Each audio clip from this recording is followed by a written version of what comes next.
Our Africa correspondent Andrew Harding has been finding out why. Community, the Department of Health is here.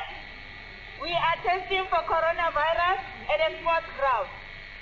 South Africa's not-so-secret weapon, an army of health workers loudly patrolling a poor neighbourhood on the outskirts of Johannesburg, screening for the coronavirus. We're checking with the people to see if they have any COVID-19 symptoms like coughing, fever, high temperature, tightness in the chest and what. Yeah, if they didn't have any of the symptoms, then we refer them that side for testing. Okay, how are you? Some 28,000 community workers are involved in this operation. They've already screened over 3 million people. As South Africa, we are proactive. That is why we are now doing screening and testing drives. Mogero Morewani is the chief director of the city's health department. South Africa has been able to act so fast, she says, because it already had the necessary teams in place over decades to fight HIV and TB. We not wait for the disease to happen first, then we run after the disease. Because if you become reactive, you will only be catching the disease at the tail end. Never before in the history of our democracy has our country been confronted with such a severe situation. It is now clear that no country is immune from the disease or will be spared its severe impact. It's now 5 weeks since President Cyril Ramaphosa ordered a strict lockdown here. Today, the official death toll from the virus is just over 100. Impressive when you think that at first, South Africa was following Britain's infection curve. There was no doubt the UK was almost exactly like South Africa. Day by day, for the first 2 weeks after the 100th case, our epidemics were exactly or almost exactly on the same number. Professor Abdul Karim is the government's chief advisor on COVID-19. He points out that on the 26th of March, South Africa's exponential curve suddenly flattened. The UK epidemic continued its upward exponential growth. South Africa's epidemic just turned. I think largely it's all about early intervention. The problem I have felt when I looked at what is going on in the UK is that they were not clear about what they were trying to do. If you vacillate for 1 week, you're in trouble. South Africa did have another curious advantage over other countries. We got an outbreak among the more wealthy people who had brought the virus back with them on planes from Europe and elsewhere. Because this is such a polarised society, those who were infected didn't really rub shoulders with poorer South Africans. Dr. Tom Boyles is a British infectious disease specialist based in Johannesburg. So you had this wealthy population with the virus, and then we were expecting it to make a jump to the poorer areas, which are only a kilometre away sometimes. So in the poor areas, you've got people travelling to work in the rich areas. And I think what actually happened was that jump was less efficient than many were expecting. The lockdown has actually slowed down the progression of the pandemic in the country. And so, after a fast, aggressive start, President Ramaphosa has now announced the first easing of some lockdown restrictions. Our people need to eat. They need to earn a living. But here's where things get trickier for South Africa. This is not animals. This is hungry people. These people are looking just for food. Then we can rather die of coronavirus than to die in our homes of hunger. Protests and looting near Cape Town. Hunger, poverty and frustration are all rising fast here now. So easing the lockdown seems like a sensible, necessary move. But the number of infections is also starting to accelerate. In other words, despite an impressive start, South Africa, like the wider continent, is by no means out of the woods yet. Thank you very much, guys. Thank you. Here, food parcels are being handed out. Welfare payments are rising sharply too. But the next few months could well be very difficult. Andrew Harding reporting from South Africa. Now, despite the statistics in the United States, President Trump is confident the country has turned the tide when it comes to the spread of the virus. And in an attempt to distance his administration from increasingly unpopular stay-at-home orders and economic lockdowns, He has said he will not extend federal guidelines on social distancing, which are set to expire today, and some states are continuing to reopen. The economic impact of the lockdowns has been devastating. In the last 6 weeks, more than 30 million people have filed for unemployment. State agencies still find themselves overwhelmed by the number of claims, and this makes very real the possibility that millions have dwindling resources to pay rent or put food on the table. Let's speak now to Maria Campos. She worked as a waitress at LaGuardia Airport in New York City for 30 years. But she was laid off just over 6 weeks ago without any severance. Maria, good evening to you. Tell us a little bit about your job. Good evening, everyone. My name is Maria. I'm from New York City. I work at LaGuardia Airport for 30 years, and just like you say, I'm being laid off from my job with no income, no medical, and hopefully I applied for unemployment, which was very hard to get through it, and I'm getting some assistance from that, but about it, that's it. Okay, and just take us back then to 6 weeks ago and tell us what it was like to be told that you were going to lose your job. Well, after being working again for so long, having friends, have my normal daily routine, getting to work and feel free and happy ever been, and being through this stress, I took the decision a week before my job laid me off to take some PTO because I couldn't take the stress of my job. Remember, I'm in the airport, and the more the higher risk place to be. No mask, only hand sanitizer to take care of the guests. Right. So you've not managed to receive unemployment benefits yet, but you're confident that you will? Well, I got through it after like 3 or 4 weeks because it was so hard to go because it's too many people applying for unemployment. Talking about millions of people at the same time. And how really hard. Of course, there's a lot of people doing exactly the same thing at the same time, so the pressure on the system is huge. How are you thinking you might be able to manage financially now? Very struggle, ma'am. Basically, just what I'm getting is enough to pay the rent, electricity bills. I had to get some medical assistance from the government because I can afford Cobra. Cobra is very expensive medical. It's like $500, $600 a month. It's been very, very stressful, man. I cannot describe it. Maria Campos, we wish you all the very best in the near future and hope that you start getting that unemployment benefit through soon. Thanks so much for speaking to us. Thank you. Now, from economic pain in the US that could result in increased homelessness to homelessness here. One issue the government thought it had tackled. As the extent of the coronavirus outbreak became clear, the authorities decided that all homeless people needed to be off the streets for fear they'd be at particular risk of getting ill.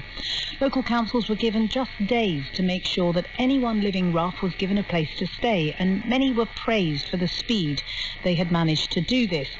And yet some estimates suggest 10% of those who were homeless before the outbreak are still sleeping out, which means thousands of people. The World Tonight's Paul Moss went to one of the few places left in London which is still handing out free meals to homeless people. You done back yet? They had just started handing out the evening's free meal in London's Trafalgar Square, but many dozens of people were already queuing up to be given a hot curry, a drink, and a piece of fruit. Here, sir. Some in the queue carried bags or wheeled trolleys with possessions spilling out. Others seemed only to have the clothes on their backs. Among them, Bartley. He looked about 40. He looked unhappy. I'm a former civil servant. I used to work for HM Revenue and Customs. I'm now homeless. I usually sleep upon Tottenham Court Road in a sleeping bag. And the virus is probably the last of our worries. It's probably a blessing in disguise. A couple of weeks in hospital when we can't get a house. You're serious? You almost feel like you want to catch the virus. I am dreadfully serious. There are two very long queues here now, dozens of people standing patiently in line. Most of them are actually keeping 2 metres apart or something close to it, the requisite social distance. What you do notice is a lot of them have pulled their hats down over their faces or pulled items of clothing up to hide their faces, clearly very embarrassed to be waiting in line for a free meal. I did have a job, telephone market researcher, and I was on a 0 hours contract, and unfortunately that came to an end with a lockdown and I'm not being furloughed. With the distancing rules in the office, etc., the office had to close and I couldn't work from home. You know, if I get food from here, that's great, you know. I hope you don't mind me asking, but did you ever expect to be queuing up for a free meal? No. I fell between the cracks, if you like. Hello. Hello, thank you very much. It's supposed to be just food that's on offer here, but some people have clearly shown up, hoping for anything that would help them cope with living on the streets. Any chance I can get a blanket as well? Blanket, have you got any blankets? We've got no blankets in the room. No blankets? Socks if you want. Socks?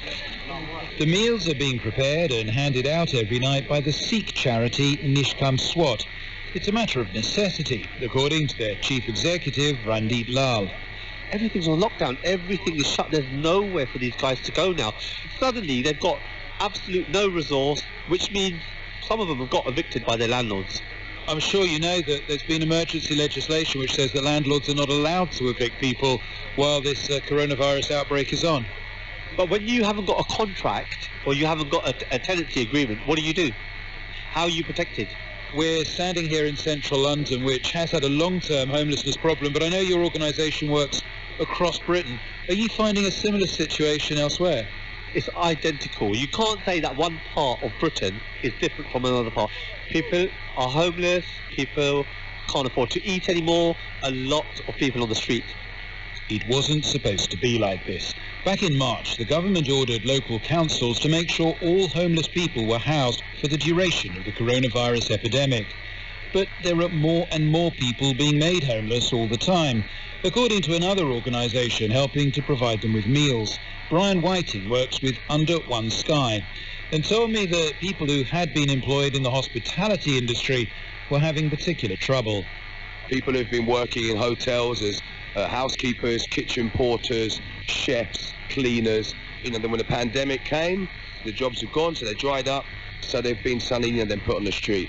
The long-term homeless, in a sense, are geared up for difficult times. They know where to shelter when it's cold or wet. But the new homeless, the hospitality homeless, the people who've lost their accommodation in the last 4 to 5 weeks, you can see they're traumatised psychologically. This has hit them hard. That was certainly true of most people I met queuing for a meal. But then there was Frederick. He was a little vague about where he was sleeping. There was talk of back gardens and tents. But no, he insisted, the virus hadn't made things worse for him. In fact, Frederick suggested that I and everyone else ought to try appreciating those few things which were now better. There's a beautiful calm and everything's quiet. It's magical. Very few people around where there's normally so much activity. Apart from the odd police siren, there's nothing at all to disturb the peace. The reasons for this effect are very sad and catastrophic, but the birds one hears, it's something to cherish, and I suggest everybody absorb this fascinating new atmosphere. That report was from the World Tonight's Paul Moss. Let's return to our top story. The Prime Minister suggesting that although we have passed the peak of infections, we must not risk a second peak. Here's how he phrased it. We've come through the peak, or rather, we've come under what could have been a vast peak, as though we've been going through some huge alpine tunnel. And we can now see the sunlight and the pasture ahead of us. And so it is vital that we do not now lose control and run slap into a second and even bigger mountain. And how he says it tells us something about the approach he has taken over much of his political career of positivity and optimism. Is it appropriate in the context of this, his most challenging crisis? When he was taken into hospital with the disease on April the 5th, the death toll in the UK was 4,934. Today, it exceeds 26,000. How much will his optimistic character and rhetoric shape how the country deals with the next phase of the crisis? Let's talk to the Times columnist Jenny Russell and Sir Anthony Seldon, Vice-Chancellor of the University of Buckingham and the political biographer of the past 5 Prime Ministers. Sir Anthony first, what do you make of the fact that he is so optimistic in the context that we are living with? Should he shift his tone a little, or do you think it's appropriate that he presents this positive way of dealing with it? Well, successful leaders throughout history have used positivity and optimism as a way of keeping people's spirits up and keeping a focus and keeping the end in sight. But the wise leaders have always had what we can call grounded optimism. They have blended the optimism with a realism, because if you are simply optimistic and the good things don't happen and quickly, then people rapidly become disillusioned and indeed angry with you. And I think the danger is that this is not like fighting the mayoral elections in London. It's not like fighting the referendum campaign in 2016. It's not like the general election and getting Brexit done. This is a long haul, and I think he needs to tell a story that is optimistic about the end, but is realistic about the pain of the journey. So do you just, yes or no, do you think he's currently doing that? He's just come out of hospital, he's just had a baby. I think he will need to reset the dials and get more into that storytelling mode and reassure the nation that it's going to be extremely tough. Jenny Russell, what's your view of the stance that the Prime Minister has taken his entire political career, but in the context of what we're seeing now? Is it important that he gives people hope, that he is a grounded optimist? I think Anthony's absolutely right about that optimism without any substance behind it is just vacant speech, and I think we've seen that happening in America, where you've had Trump being endlessly bullish about the virus and thinking he could defeat it at the point when there were only 15 cases in America. He thought it would soon be gone. They're now at something like more than 50,000 deaths. And I think Boris is in danger of doing the same thing. The problem for Boris today is that the only reason why he was chosen as leader of the Tory party was that the party thought he would cheer the nation up, and that's what he's good at. He's good at making bouncy, rhetoric-filled speeches. He has never been a person who has paid any attention to detail. And what he was doing today was the only thing that he is actually qualified to do, which is to sound jolly. But there was, as Anthony says, no substance behind it. And much more dangerously, the reason that we're in such a difficult situation today is principally because Boris Johnson and his government did not take anything about this virus seriously from the time it began. Okay, Anthony Seldon, do you think that this kind of blithe optimism that Jenny Russell is referring to did hamper the country's ability to contain it, and that makes it an optimism that's potentially dangerous? Well, I think that in time there'll be inquiries into what actually happened. I don't know.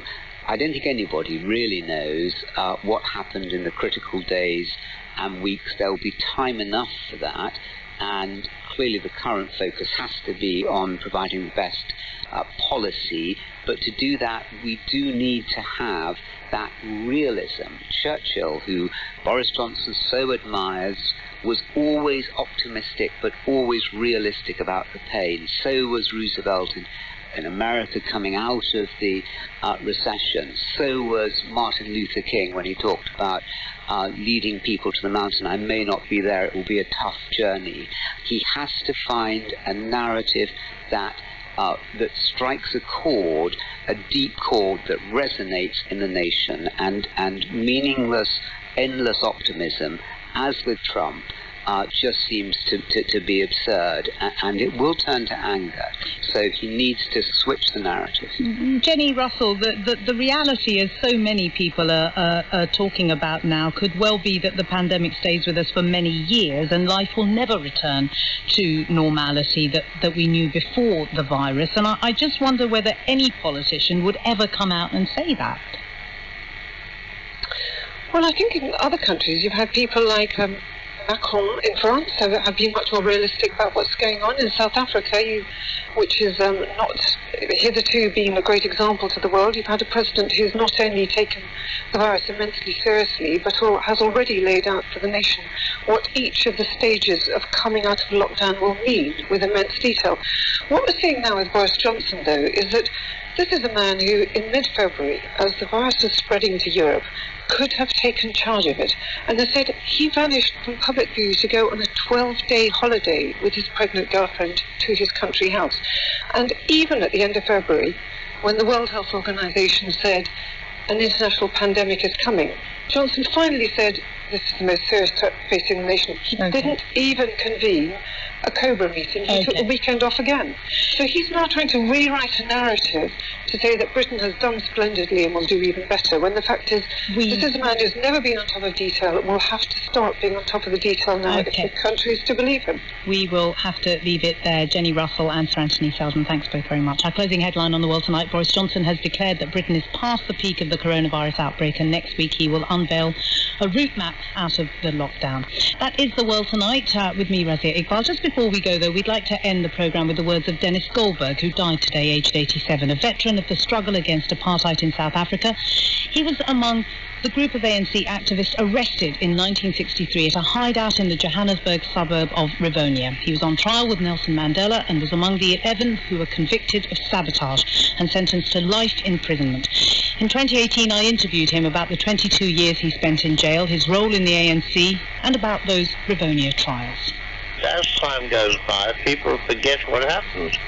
And a whole generation of young people in particular have forgotten. They don't know that there was a struggle for freedom. They think freedom just falls from the trees. They don't know that people sacrificed their lives and years in prison to put an end to an awful system of racism by law, which was called apartheid. You were the third in the group of people in the Rivonia trials who were accused of treason. I wonder to what extent your thoughts take you back there on a daily basis. I must confess that I try not to think about it too much. For me to have been on trial with people who showed such grace under fire, kept their tempers, kept the objectivity. The purpose was to put apartheid on trial, and I think we achieved it. And the world's opinion swung from seeing us